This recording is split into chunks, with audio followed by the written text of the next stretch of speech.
பிஸ்மில்லாஹிர் ரஹீம் அல்ஹம்துலில்லாஹ் வல் ஆகிபத்தில் முத்தகீன். என் அன்புமிக்க அல்லாவின் நல்லடியார்களை உங்கள் அனைவருக்கும் அல்லாவுடைய சாந்தியும் சமாதானம் உண்டாவதாக என்று கூறிக்கொண்டு இன்று ஒரு இறை வசனம், மிகச்சிறிய இறை வசனம்.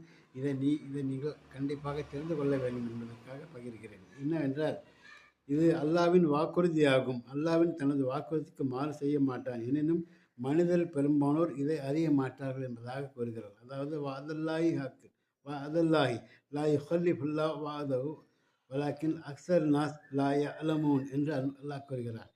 இது அல்லாவின் வாக்குறுதி. குரானிலே நிறைய வாக்குறுதிகள் மனிதர்களுக்காக அல்லாஹ் கொடுத்திருக்கிறான்.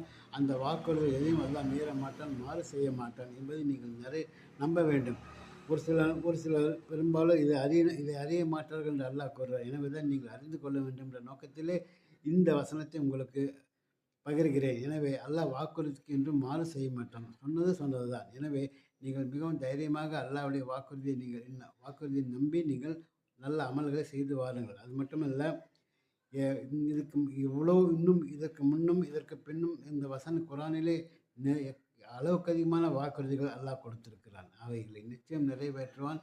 அதை நாம் இங்கே நிறைவேற்றினால், இங்கே அந்த அமல்களை படி அல்லாஹ்வுடைய வாக்குறுதிப்படி நம்ம என்ன அல்லாஹ்வுடைய கட்டளைப்படி நாம் இங்கே அமல்கள் செய்து வந்தால் நிச்சயம் அவன் வாக்குறுதியோடு நமக்கு சொன்ன சுவர்க்கத்தை நமக்கு என்ன செய்வான், நமக்கு அன்பளிப்பாக கொடுப்பான். எனவே அங்கே நாம் நிரந்தரமாக இருக்க வேண்டும்.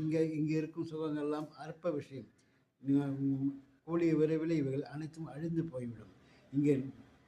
ஆனால் அங்கே அப்படி அல்ல, இதற்கு நேர்மாறாக இருக்கும். அங்கே நிலைத்திருக்கும், நிரந்தரமாக இருக்கும். எனவே அதை நீங்கள் மனதில் வைத்துக்கொண்டு அதே குறிக்கோளாக இங்கே கடமை செய்து வாருங்கள். நிச்சயம் உங்களுக்கு அங்கே சுவனம் உண்டு.